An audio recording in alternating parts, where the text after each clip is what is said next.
Hello, friends. This will be the second time I've read this chapter. Apparently, the battery in my microphone for my iPad died the mid last time. Hopefully, I can give you just as much emotion because this chapter gets to me every single time. If you remember, we left off the last chapter by Esperanza finding that her money orders were gone, and so was Miguel. And that leaves us to assume the opening words of this next chapter. Las uvas, grapes. Miguel was the only one who could have taken the money orders. No one doubted that.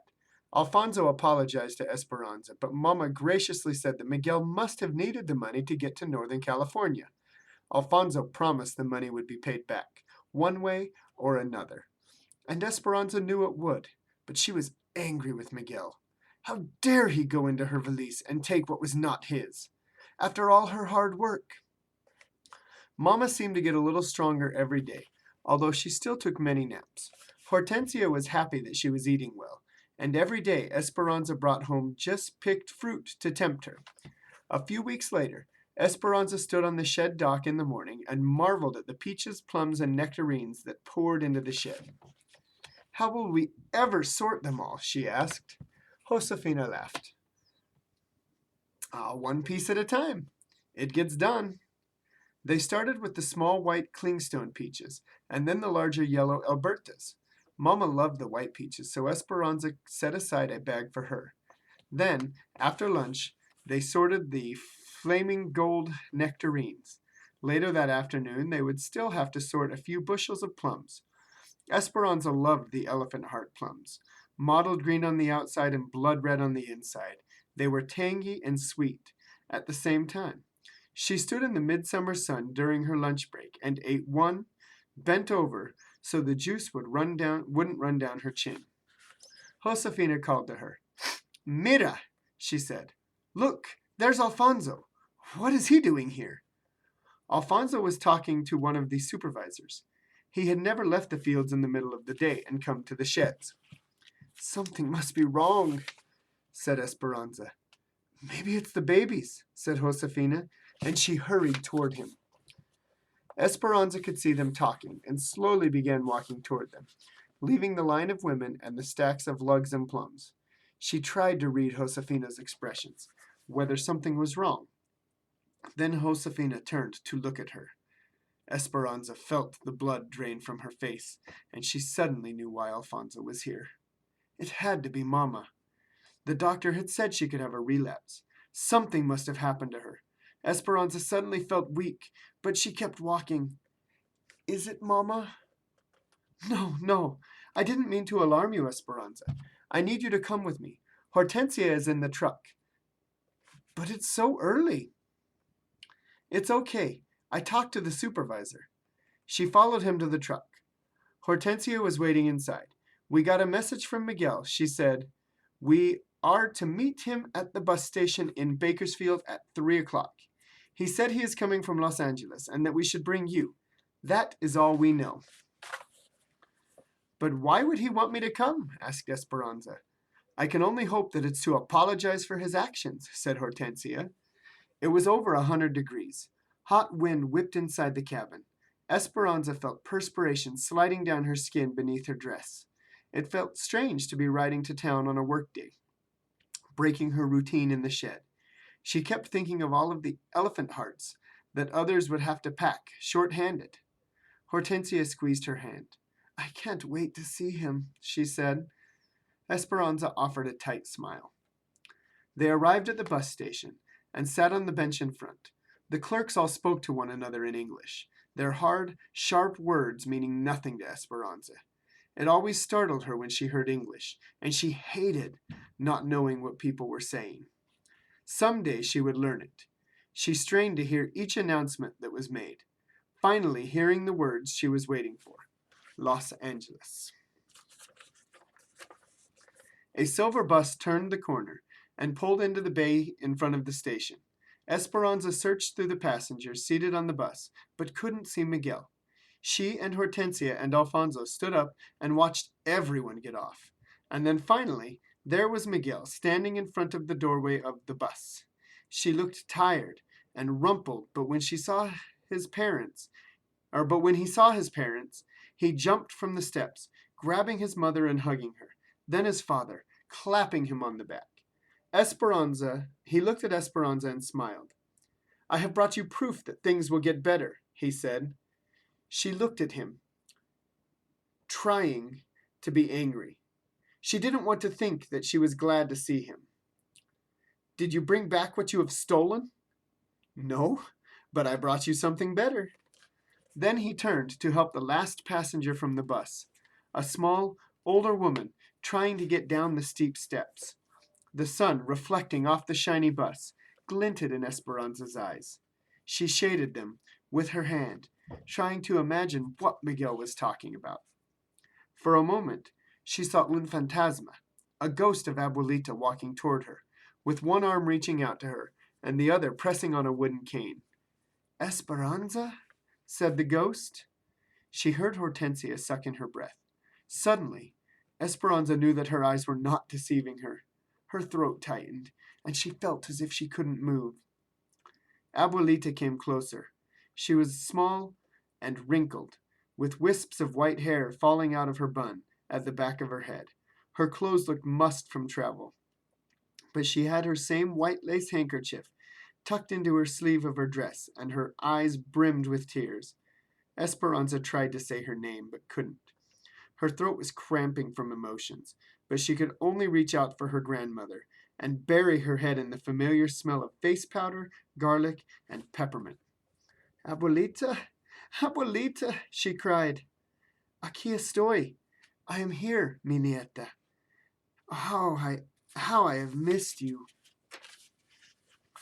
Esperanza rocked her back and forth, daring to believe that this was true, looking at her through the tears to make sure she was not dreaming, and laughing finally, laughing and smiling and holding her hands. Then Hortensia and Alfonso took their turns. Esperanza looked at Miguel. How? She asked. I needed to have something to do while I waited for work, so I went for her. After they pulled into camp, they escorted Abuelita into their cabin, where they found Josefina, Juan, and the babies waiting. Josefina, where's Mama? It was warm, so we settled her in the shade. She fell asleep. Isabel is sitting with her. Is everything all right? Hortensia introduced Abuelita to Juan and Josefina, whose faces lit up. Esperanza then watched her grandmother look around the tiny room that now held pieces of their new life. Isabel's picture on the wall, a bowl of peaches on the table, the baby toys underfoot, Papa's roses in a coffee can. Esperanza wondered what Abuelita thought of the sad conditions, but she just smiled and said, Please, take me to my daughter. Esperanza took Abuelita's hand and led her toward the trees. She could see Mama reclining in the shade near the wooden table. A quilt was spread on the ground nearby, where the babies usually played. Isabel was running back from the vineyard, her hands full of wildflowers and grapevines. She saw Esperanza and ran toward her and Abuelita. Isabel stopped in front of them, her face flushed and smiling. Isabel, this is Abuelita. Isabel's eyes widened, and her mouth popped open in surprise. Do you really walk barefoot in the grapes and carry smooth stones in your pockets? Abuelita laughed, reached deep into the pocket of her dress, pulled out a flat, slick stone, and gave it to Isabel. She looked at it in amazement, then handed Abuelita the wildflowers. I think you and I will be good friends, Isabel, yes? Isabel nodded and stepped aside so Abuelita could go to her daughter. There was no way to prepare Mama. Esperanza watched Abuelita walk to where Mama slept. Resting on the makeshift lounge, she was framed by the vineyard, the grapes ripe and ready to drop. Abuelita stopped a few feet from Mama and looked at her. A stack of lace carpetas was at Mama's side, as well as her crochet needle and thread. Abuelita reached out and stroked her hair, gently pulling the loose strands away from Mama's face and smoothing them against her head. Softly, Abuelita said, Ramona. Mama did not open her eyes, but said as if she was dreaming, Esperanza, Is that you? No, Ramona. It's me, Abuelita. Mama slowly opened her eyes. She stared at Abuelita with no reaction, as if she was not really seeing her at all. Then she lifted her hand and reached out to touch her mother's face, making sure that the vision was true. Abuelita nodded. Yes, it is me. I have come.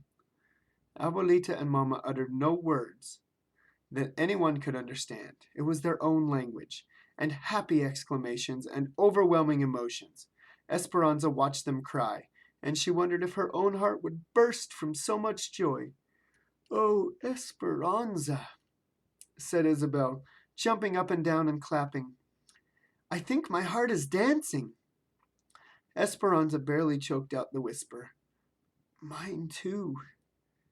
Then she picked up Isabel and spun her around in her arms. Mama would not let go of Abuelita. She scooted over and made Abuelita sit next to her and held onto her arms as if she might disappear.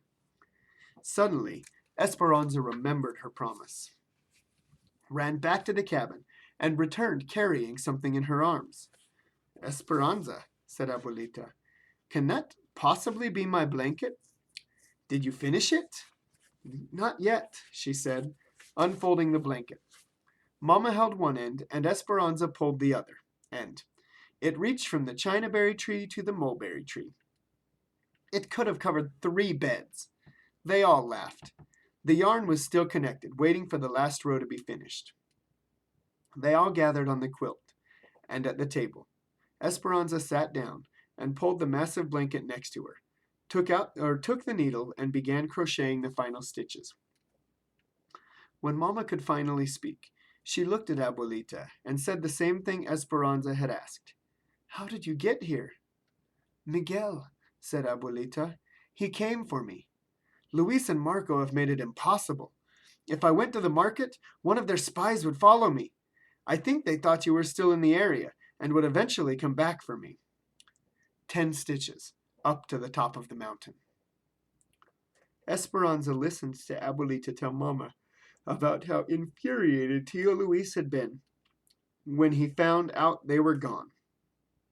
He'd become obsessed with finding them and questioned all of their neighbors, including Senor Rodriguez. They had even come to the convent to question her sisters, but no one told them anything. Add 1 stitch. A few months after they left, she had a premonition that something was wrong with Mama. That feeling would not let go of her as she lit candles every day for months and prayed for their safety. 9 stitches down to the bottom of the valley. Then one day, when she had almost given up hope, she found an injured bird in the garden that she did not think would fly again.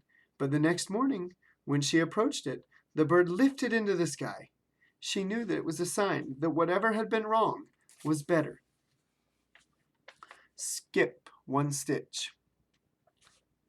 Then one of the nuns brought her a note that someone had left in the poor box addressed to her.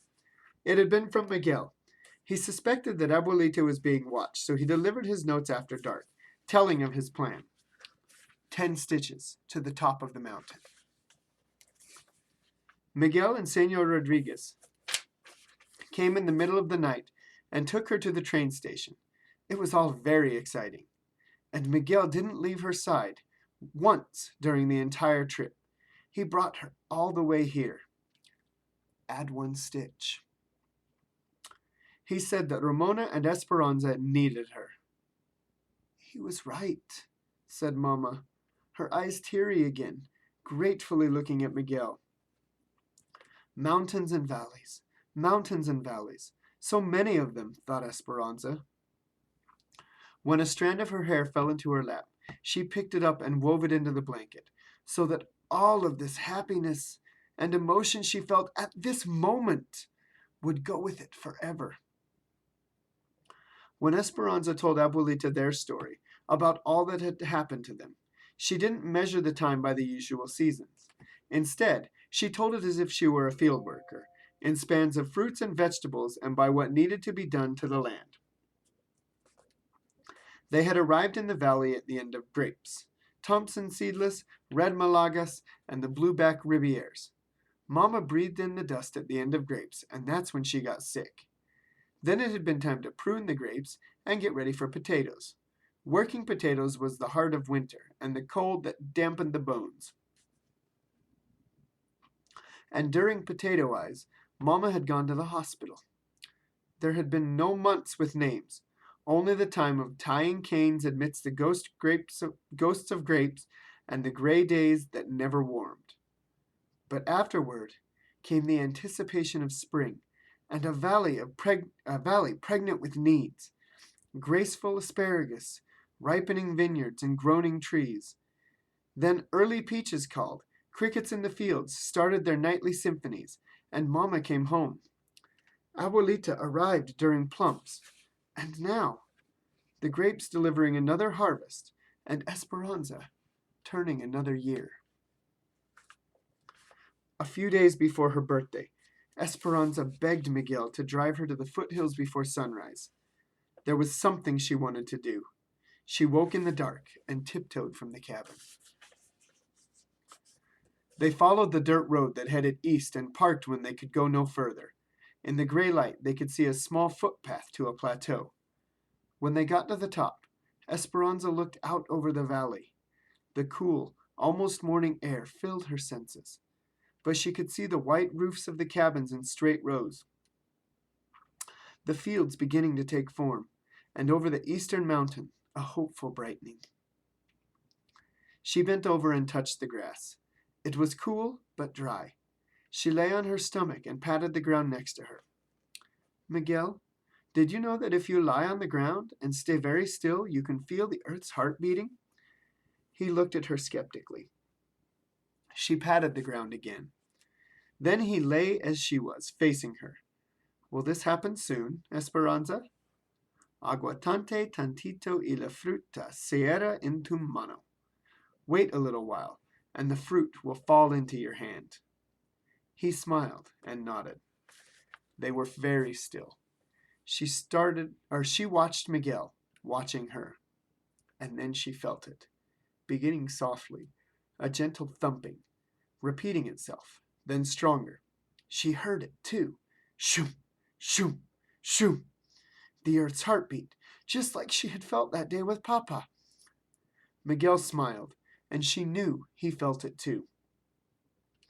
The sun peeked over the rim of a distant ridge, bursting the dawn onto the waiting fields. She felt its warmth washing over her, and turned on her back and faced the sky, staring into the clouds, now tinged with pink and orange. As the sun rose, Esperanza began to feel as if she rose with it, floating again, like that day on the mountain, when she first arrived in the valley. She closed her eyes, and this time, she did not careen out of control. Instead, she glided above the earth, unafraid. She let herself be lifted into the sky, and she knew that she would not slip away. She knew that she would never lose Papa, or El Rancho de las Rosas, or Abuelita, or Mama, no matter what happened. It was as Carmen, the egg woman, had said on the train.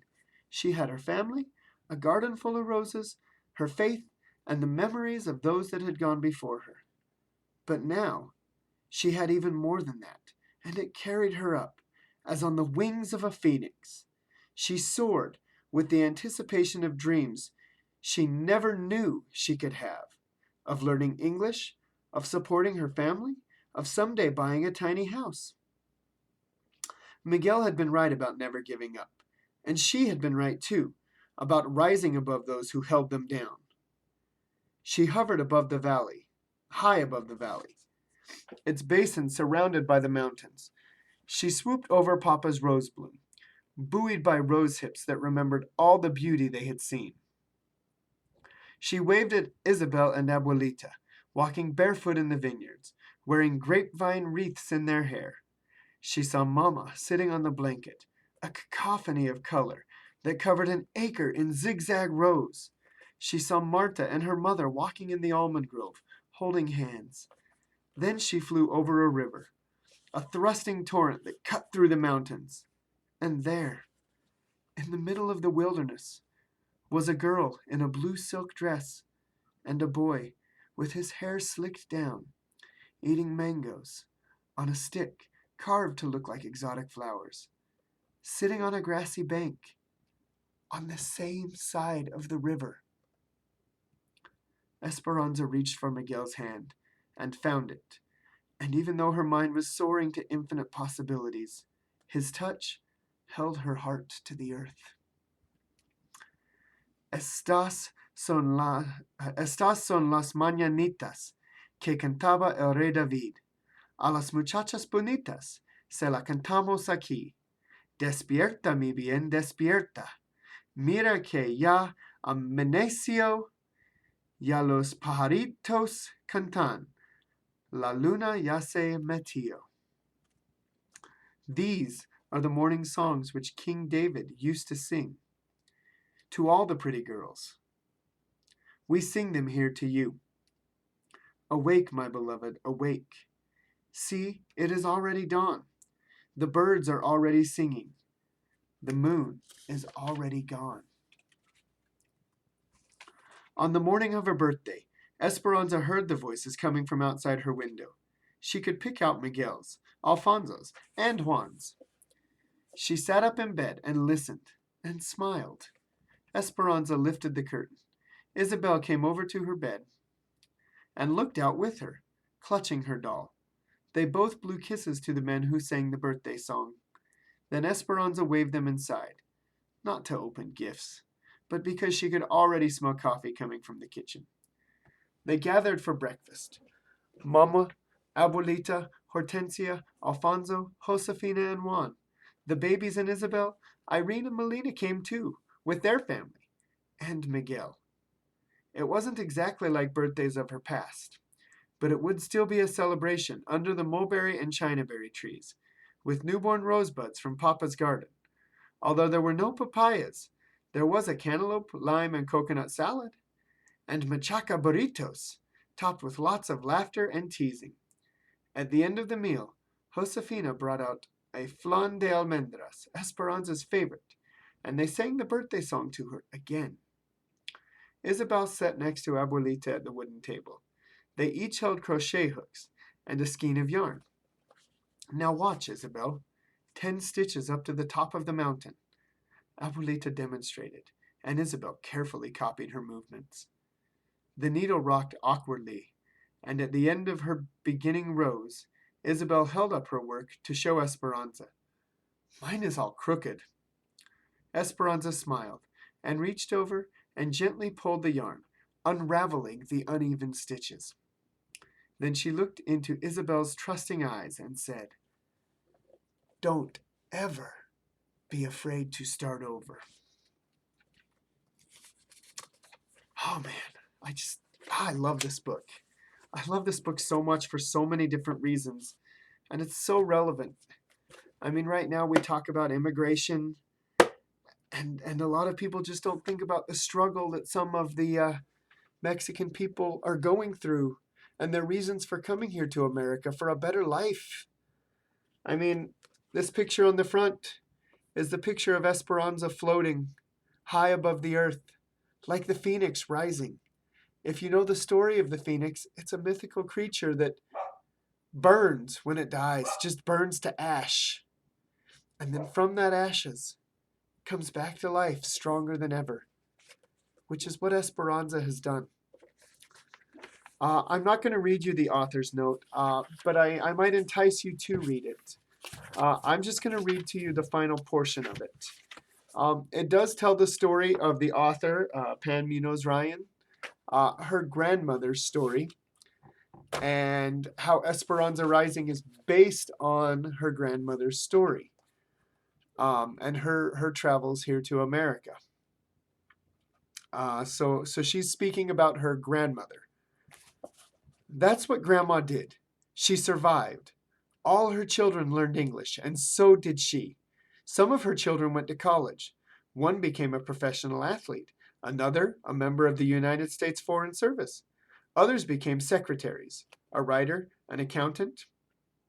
And her grandchildren, newscasters, social workers, florists, teachers, film editors, lawyers, small business owners, and another writer, me.